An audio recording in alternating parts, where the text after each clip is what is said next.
Con los que dormitan en los bancos y los que corren en las alturas de la noche por los terraplenes, entre las espaldas curvas de los carros poblados de cartones, entre los niños que caminan por las vías rumbo a los hogares que cuelgan de las autopistas, entre los que amanecen en los pasillos de los hospitales a la espera de atención urgente, busqué tu rostro, expectante, busqué tus ojos, aquellos que aludían atentos a las veletas y a sus indicadores de nuevos horizontes, a los bálsamos, a la alegría de las coincidencias, a las conversaciones, a los cantos, al viento como único guía en pleno vuelo entre las aguas.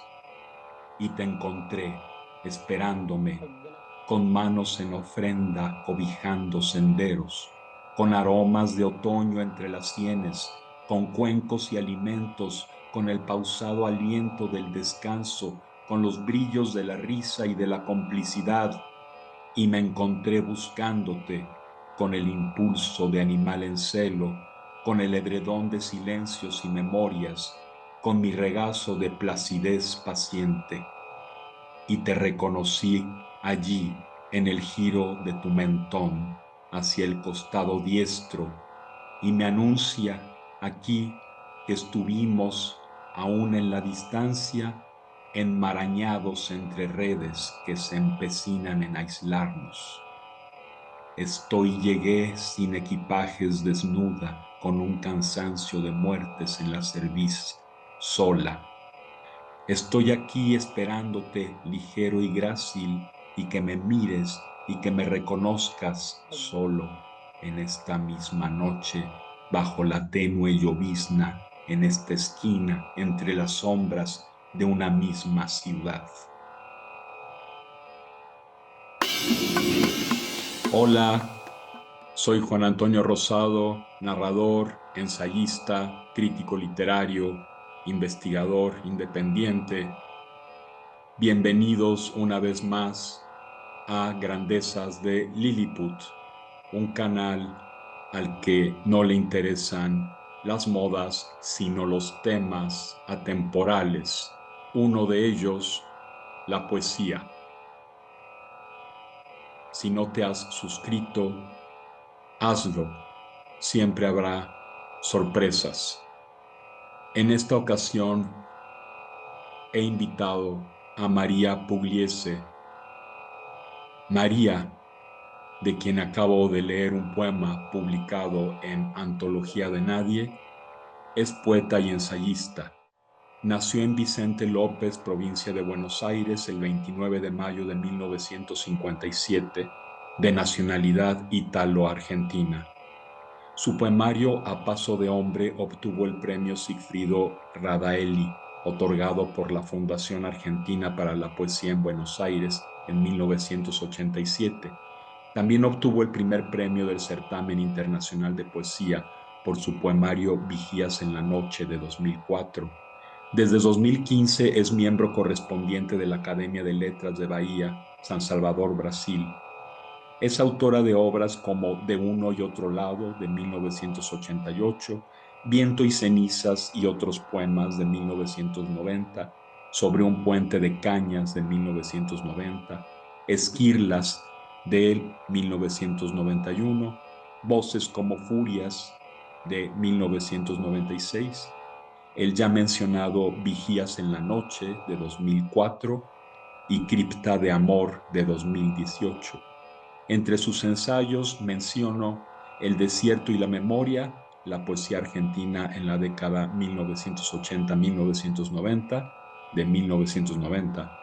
Antonio Machado y la ardua tarea de realizar lo desrealizado, de 1990. Franz Kafka, La condena o el triángulo de la ausencia, de 1990. Francisco de Quevedo y Villegas, Las máscaras de una carcajada, de 1991. Ausencia y silencio en la poesía, de Alejandra Pizarnik, de 1992 a 2000, Poesía e Infancias de 2007. Ha participado en gran cantidad de eventos nacionales e internacionales. Ha sido reseñada en diversas antologías, entre ellas Nacer en los 50, de Madrid de 1987, Voces femeninas de la poesía actual, de Buenos Aires de 1989, y Breve muestra de poesía contemporánea del Río de la Plata, Canelones, Uruguay, 1994. Sus trabajos fueron difundidos en medios gráficos y páginas web en Uruguay, Brasil, Chile, Venezuela, Canadá, México y España. También es profesora de castellano, literatura y latín y tiene un posgrado en educación a distancia, así como estudios de bibliotecología y en educación con orientación en lengua. Aquí presento las imágenes de algunos de sus materiales académicos. Hola María, ¿cómo estás? ¿Cómo están las cosas por allá por Buenos Aires? ¿Qué tal, Juan? Buenas tardes. Estamos en invierno, así que te estoy hablando desde mi casa en una tarde muy gris y neblinosa. ¿Cómo te has sentido con tus últimos libros publicados? Mi último libro editado fue en el 2018. Es un libro que me llevó mucho tiempo de trabajo, casi 14 años me llevó su escritura. Se llama Cripta de Amor y es un libro bastante particular porque fue editado en forma de carpetita con todas las hojas sueltas. Y son 10 textos espejados que abordan un mismo tema. Y lo que enlaza cada uno de los textos con el siguiente son citas y epígrafes de diferentes orígenes, no solamente literarios, sus orígenes son diversos. Y la línea con la que fueron elegidas esas citas o referencias bibliográficas tienen que ver con mi aproximación a la literatura, con mi formación profesional, con mis intereses. O sea que todo el libro en sí es una especie de poética, por eso le dediqué tanto tiempo. ¿Consideras que hay una evolución respecto de los libros anteriores? Sí, claro, sí, este fue el que más tiempo me llevó porque era una síntesis de todo mi trabajo poético. Lo Ujú. consideré así yo, no sé, cada lector interpretará Ajá, sus vivencias, pero fue concebido así.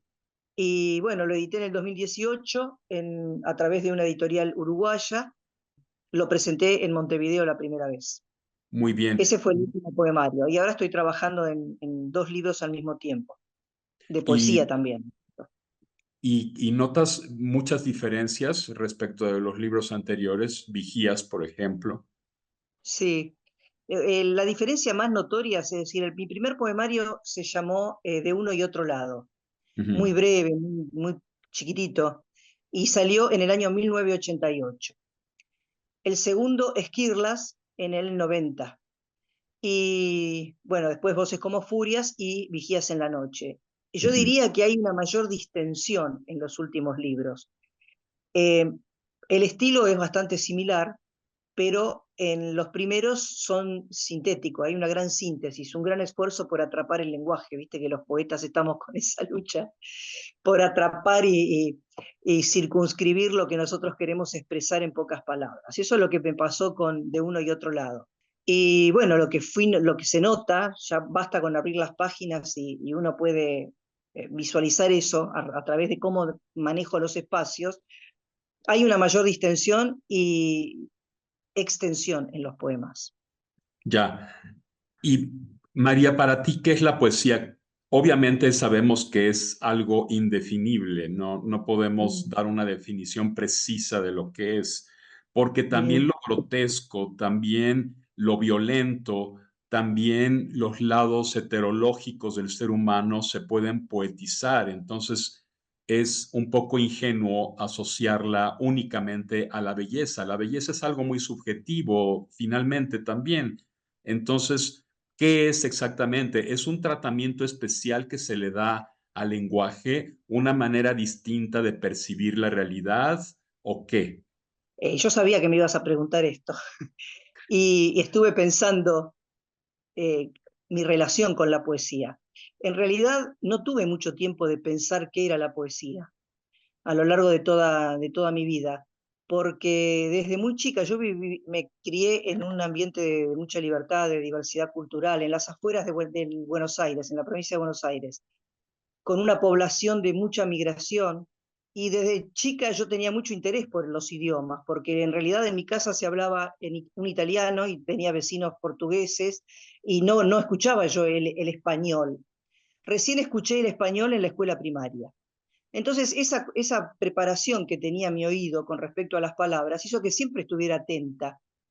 Y sin saber, sin llamarlo poesía como algo abstracto, estaba en contacto con las poesías, por los refranes, por las coplas, acá se llaman coplas, las composiciones poéticas muy cortitas populares. O sea que mi contacto fue siempre con las canciones. Ujú. Mis padres sabían poesías de memoria y sin embargo en mi casa no había libros. Nunca me tuve que preguntar dónde estaba la poesía. Yo sabía que estaba en lo cotidiano y estaba en la respiración, en lo que cantábamos y en lo que decíamos. Y empecé a escribir poesía a los 8 años. O sea que no, eso no fue una cosa que premeditada. Tampoco me lo instalé como algo que debe expresar tal cosa o con tal forma. Fue todo una exploración que comenzó a los 8 años. En la adolescencia publicaba mis poemas en las revistas estudiantiles y bueno, y a partir de ahí empezó todo un abordaje que no paró nunca, ¿no? El protagonista siempre fue el lenguaje, la comunicación, el interés por lo humano. Además de poeta, también te has dedicado a la didáctica de niños. Tienes un libro con un título muy bonito que se titula Nombrar el mundo, Nombrar el que mundo, me claro. recuerda un poco, bueno, hay un poema de Eliseo Diego que tiene que ver también con nombrar las cosas. Y Sí, yo creo sí, que también es la lucha del poeta por tratar de aprehender, de fijar las presencias efímeras que se nos escapan, que se nos van de las manos, fijarlas de alguna totalmente, manera y plasmarlas en totalmente. imágenes para también transportar al lector a realidades alternas y al mismo tiempo decirle, esta es tu realidad. Son las dos cosas, es una Totalmente. realidad alterna, pero también es tu realidad. Y Tu también realidad. bombardear sus sentidos, producir efectos sensoriales, dejar una huella en el lector. No sé qué piensas de esto. Un sacudimiento, sí, tal cual. Mira, yo empecé a estudiar el profesorado de castellano, literatura y latín, así es como se llama en mi país, en el instituto más importante que de Argentina. Yo sabía que quería seguir escribiendo, por lo tanto empecé a estudiar con mucha pasión, aproveché mucho mis profesores, pero fue una manera de sistematizar lo que quería lograr a través de la escritura. Como siempre mi obsesión fue el lenguaje, bueno, dando clases disfruté mucho, pero dije, este no es el camino, porque estaba circunscripta a analizar los textos, viste que los alumnos a veces no aman tanto la literatura por sus profesores de literatura. Entonces no quería tener ese protagonismo. Y comencé a estudiar los procesos de desarrollo del lenguaje. Y entonces ahí es donde comencé a trabajar en la Universidad Nacional de Luján, con las primeras infancias y en los procesos de desarrollo del lenguaje. Y a partir de ahí fue un mundo apasionante, porque ya vos bien lo sabés, la actividad universitaria te permite trabajar en lo académico y tener contacto con diferentes disciplinas a la vez. Bueno, así que ahí empecé a trabajar y a preparar materiales didácticos. Pero esto fue un gran apoyo, una gran ayuda, porque después empecé a leer a mis poetas preferidos, como Alejandra Pizarnik, Ujú. como los poetas que escriben en otro idioma, cómo leer a los poetas que escriben en otro idioma sin saber el idioma. Me sirvió muchísimo, me apasionó mucho y entonces en paralelo yo seguí trabajando en los ensayos. Entonces por eso es que vas a encontrar en los datos biográficos materiales académicos y a su vez ensayos. Claro. Sí, además de algo tiene que vivir también el poeta, Sí, claro. ¿verdad? Y si uno Cuando vive de lo que le gusta, mejor. si uno gana un premio, pues se lo gasta en un tiempo muy breve y después ¿qué?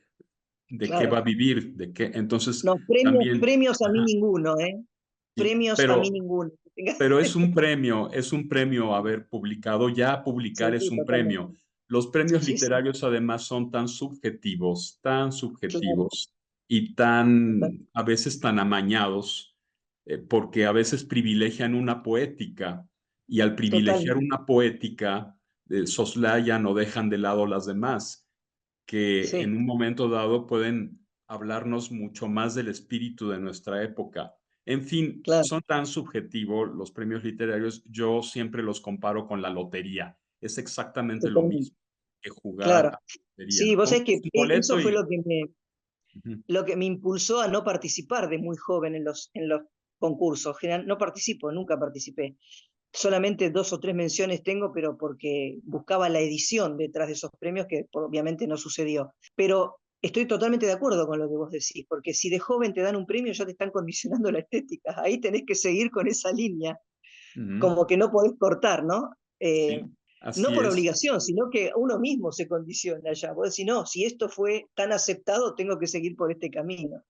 Y hay tantas Es verdad, poéticas diferentes porque hay tantas maneras de percibir la realidad distintas totalmente, que no puedes privilegiar nunca una sola manera de totalmente. percibir la realidad, una sola poética. Ujú. Y ya para no hablar de esos premios amañados, llenos de corrupción y todo eso, donde lo único que importa es que la casa editorial le difunda a un autor. Pero más allá de eso, yo creo que los premios más valiosos son cuando publicas, son cuando te leen, son cuando se interesan por tu obra, cuando puedes sostener un diálogo con otras personas sobre tu obra. Yo creo que ese es el premio más importante Totalmente. a mi juicio. Cuando yo edité con Ediciones Último Reino, que es una editorial muy importante en Sudamérica, de poesía, y bueno, su director era Víctor Redondo, que siempre fue muy generoso con los poetas. Entonces yo esperaba que lo distribuyeran de maneras convencionales, pero siempre mis presentaciones o mi manera de difundir el libro no era a través de la venta para que volviera lo económico, sino que siempre usé métodos no convencionales de presentación. Y en Cripta de Amor, que te comentaba, las páginas están sueltas, fue muy increíble porque hice 3 presentaciones y en las 3 los resultados fueron bastante similares. Una en la Patagonia, en Argentina, otra aquí cerca de mi casa y otra en Montevideo. Y lo que hice fue repartir los textos para que los leyeran las personas, el público, los asistentes.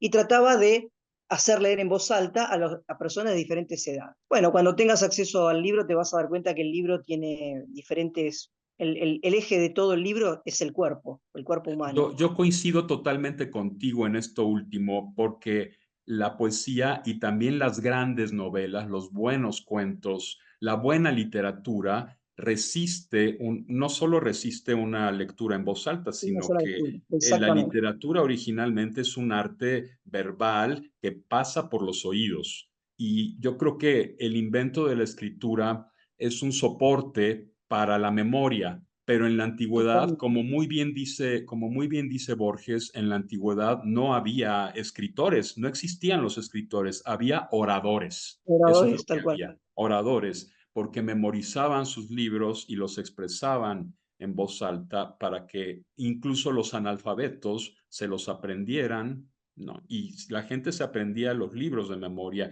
y hemos olvidado ya eso, ya como que nos estamos basando mucho en la escritura y estamos En la escritura. privilegiando demasiado la escritura, ¿no? Cuando en realidad es un Sí, soporte de la memoria. totalmente. Y el desafío, el miedo que tenía cuando repartí los textos a que leyeran, porque en realidad el público generalmente no son todos escritores los que van a las presentaciones de mis libros, por los lugares en los que elijo. Y el miedo era, bueno, que ellos no quisieran leer poesía, porque hay mucho prejuicio alrededor de eso. Pero a su vez, creo que el poema que resiste ser leído por cualquiera es un lindo poema, ¿no? Es un buen poema.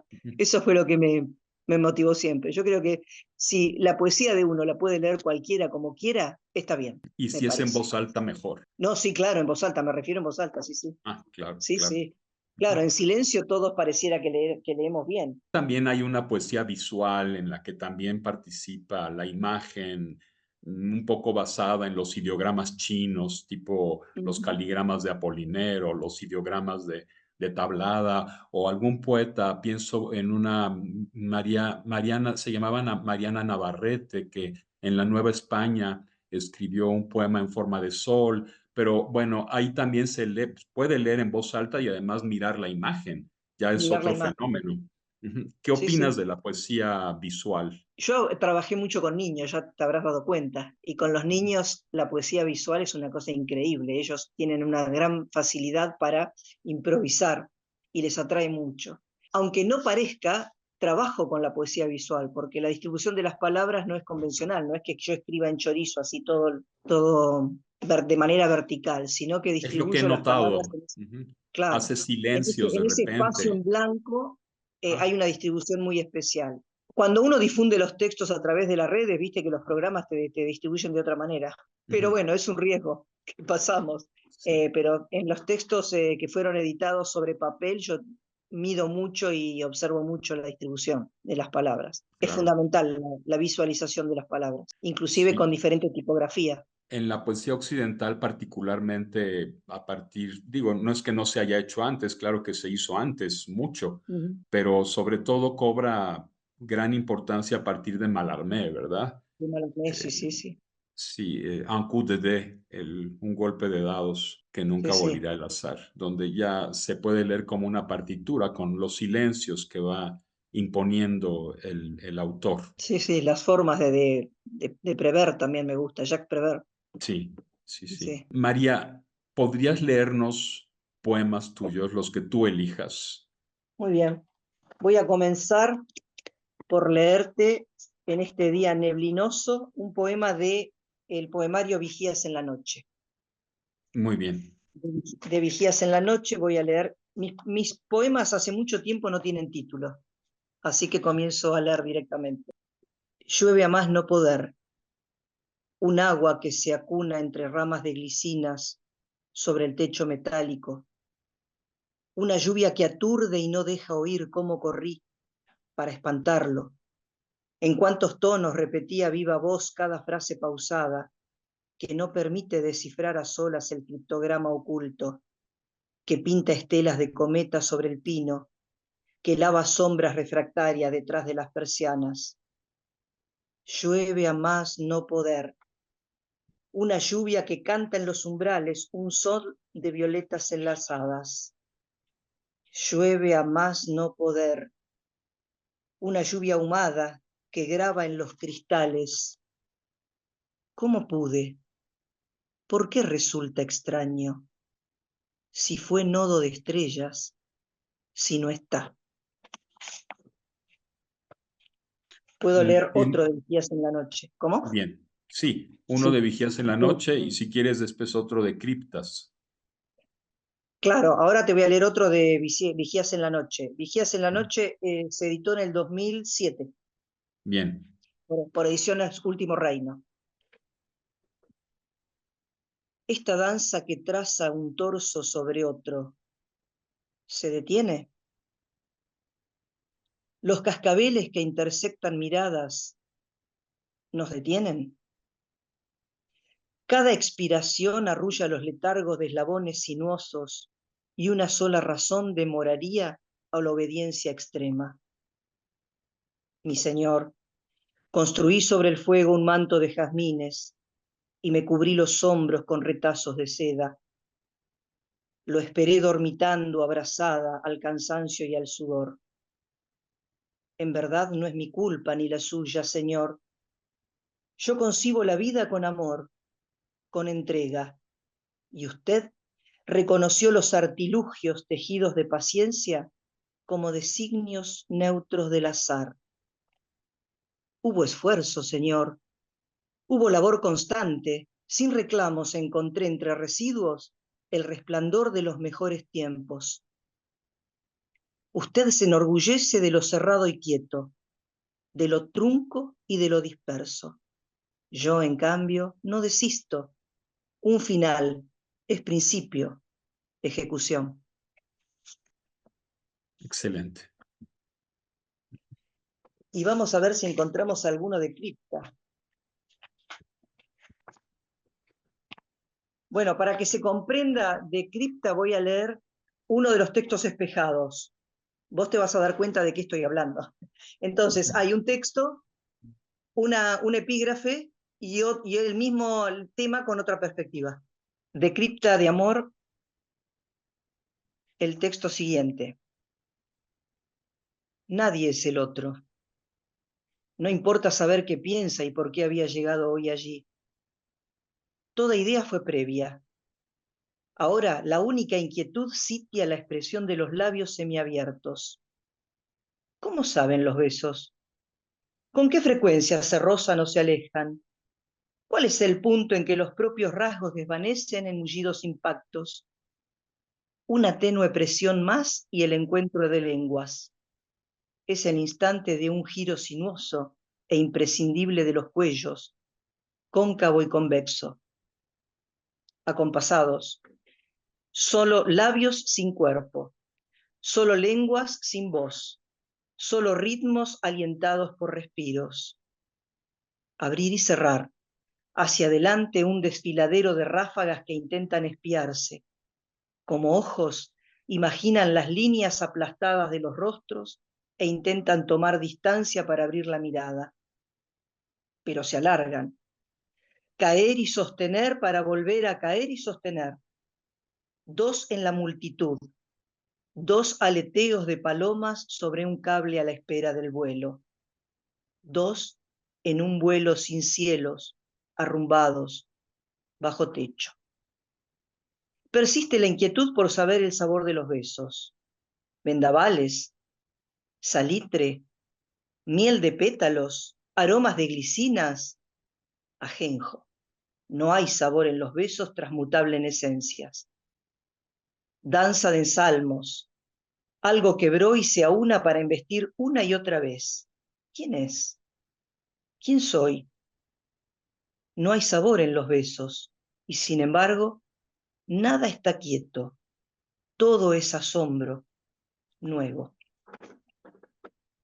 Boca. Entrada, agujero, orificio, hueco, raja, grieta, rendija, jeta, abertura, tragaderas, salida, pico, embocadura, fauces, tragadero, bocacha, hocico, labios, morro, bocaza. www.elmundo.es. Diccionario, fecha de consulta 4/3/2016, 14 horas 51 minutos 35 segundos.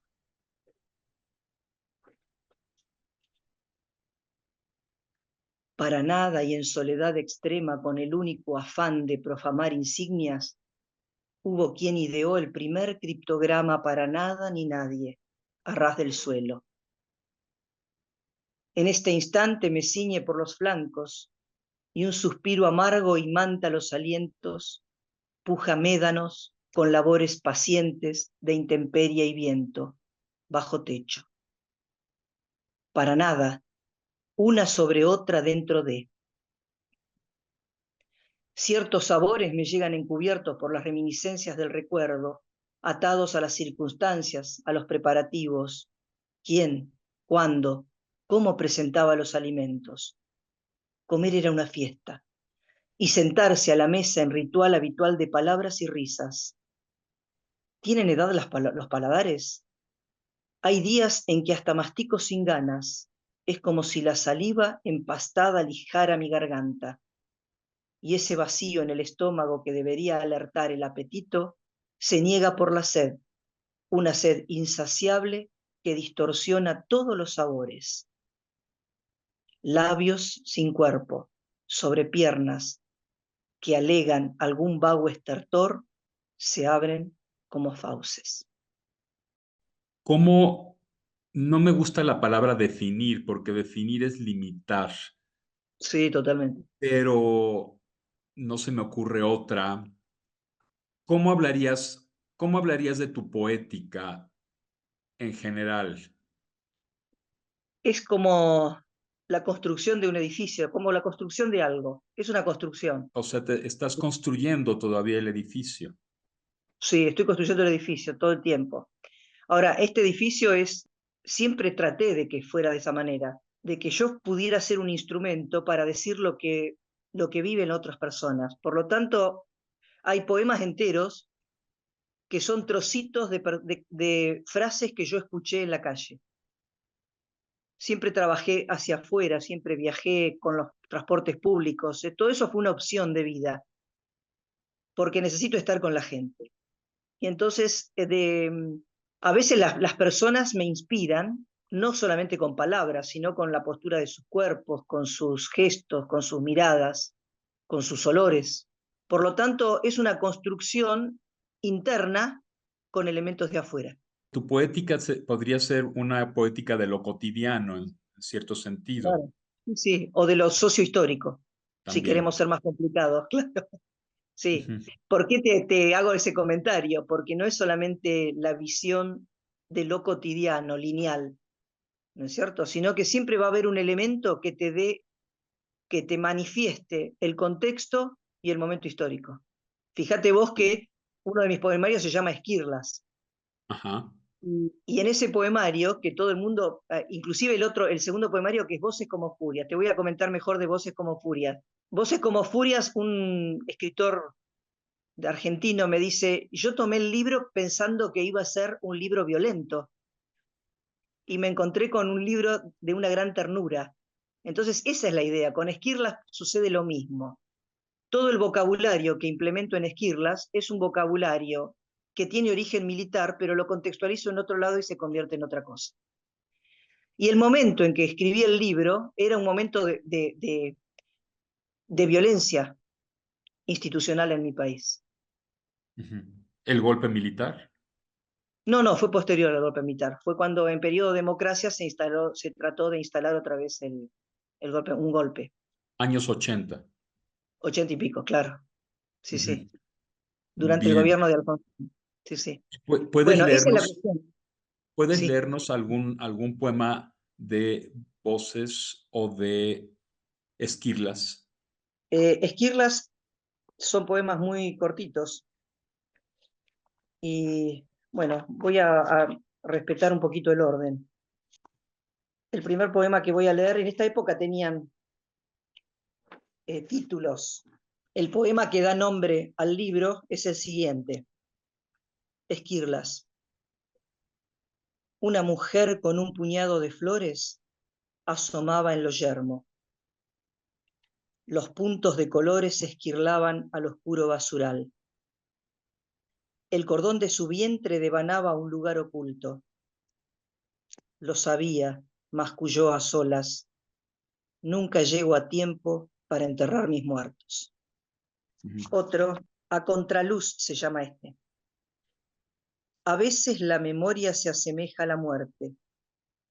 Reincide en perfiles de insomnio, en el rostro del desconocido que se delinea detrás de las persianas. ¿Y si asomara el hijo? ¿Y si ese hijo no lo reconoce? Con gesto compasivo este junio me abraza y en cada invierno siento aún más frío. Después de 20 y pico, de 30 y tantos años, más frío todavía.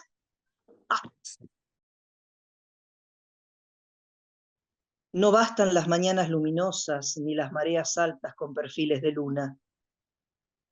No bastan los vaos de glicinas y sus mantos, ni la vigía de los zorzales, ni la humedad del pino, ni el regazo del recién nacido, ni el regreso silente a cielo abierto de los que deambulan en la noche hacia el reparo. Lo que persiste es un paño extendido, lágrimas derramadas, un rostro enmascarado, la cerviz encorvada, manos y pies en ciernes. Lo que queda es este único eslabón entre los dedos, este calvario. Y este libro lo escribí a gran velocidad en menos de un año, para que vea que los tiempos Cambian totalmente cambian totalmente. con cada proyecto. Exactamente. Aquí otro del silencio de los corales.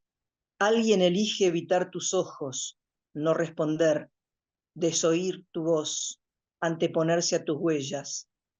Entonces regresaste por el sendero del agua al ritmo de sargazos, hasta el profundo silencio de los corales.